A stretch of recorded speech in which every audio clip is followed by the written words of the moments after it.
अन्नप्राशन संस्कार क्यों? इस विषय पर जीव विज्ञान में उपलब्ध प्रमाणों एवं आध्यात्मिक कथाओं में उपलब्ध विवेचन के आधार पर मैं आज अपने विचार आपके सम्मुख प्रस्तुत कर रहा हूँ, पेश कर रहा हूँ। कृपया ध्यान से सुनें। माता के गर्भ में मलिन भोजन के जो दोष शिशु में आ जाते हैं, उनके निवारण और शिशु को शुद्ध भोजन कराने की प्रक्रिया को अन्नप्राशन संस्कार कहा जाता है।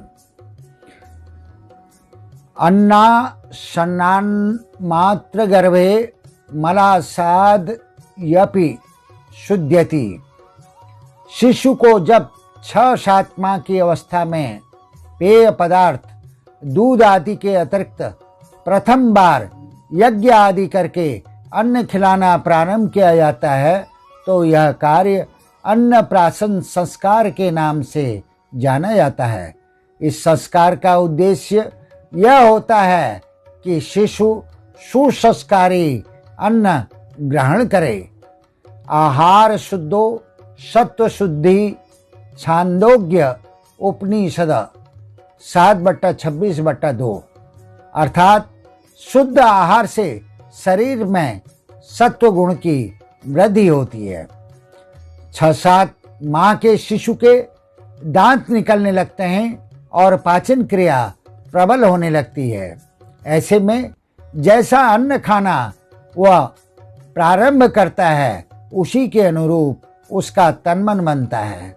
मनुष्य के विचार, भावना, आकांक्षा एवं अंतरात्मा बहुत कुछ अन्न पर ही निर्भर रहती है। अन्न से ही जीवन तत्व मिलते हैं, जिससे रक्त मांस आदि बनकर जीवन धारण किए रहने की क्षमता उत्पन्न होती है। अन्न ही मनुष्य का स्वाभाविक भोजन है। उसे भगवान का कृपा प्रसाद समझकर ग्रहण करना चाहिए। शास्त्रों में देवों को खाद्य पदार्थ निवेदित करके अन्न खिलाने का विधान बताया गया है। इस संस्कार में शुभ मुहूर्त में देवताओं का पूजन करने के पश्चात माता पिता चांदी के चम्मच से खीर आदि पवित्र और पुष्टिकारक अन्न शिशु को चटाते हैं और निम्न मंत्र बोलते हैं। शिवो ते स्तांग व्रीह्य वावला सावदो मधो एतो यक्ष्मा विबाधेते एतो मुंचतो अंहसः। अथर्ववेद 8/2/18। अर्थात हे बालक, जौ और चावल तुम्हारे लिए बलदायक तथा पुष्टिकारक हों, क्योंकि ये दोनों वस्तुएं यक्ष्मानाशक हैं तथा देवान्न होने से पाप नाशक हैं। इस संदर्भ में महाभारत में एक रोचक कथा सुनने को मिलती है। एक दिन भीष्म पितामह पांडवों को कोई उपदेश दे रहे थे कि अचानक द्रौपदी को हंसी आ गई। द्रौपदी के इस व्यवहार से पितामह को बड़ा आश्चर्य हुआ। उन्होंने द्रौपदी से हंसने का कारण पूछा। द्रौपदी ने विनम्रता से कहा, आपके उपदेशों में धर्म का मर्म छिपा है पितामह। आप हमें कितनी अच्छी अच्छी ज्ञान की बातें बता रहे हैं। यह सब सुनकर कौरवों की उस सभा की याद आ गई, जिसमें वो मेरे वस्त्र उतारने का प्रयास कर रहे थे। तब मैं चीख चीख कर न्याय की भीख मांग रही थी, लेकिन आप वहां पर होने के बावजूद मौन धारण रखकर उन अधर्मियों का प्रतिवाद नहीं कर रहे थे। आप जैसे धर्मात्मा उस समय क्यों चुप रहे? दुर्योधन को क्यों नहीं आपने समझाया? यही सोचकर मुझे हंसी आ गई।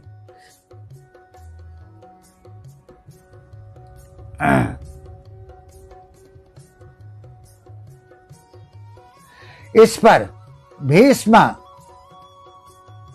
पितामह गंभीर होकर बोले, बेटी, उस समय मैं दुर्योधन का अन्न खाता था, उसी से मेरा रक्त बनता था।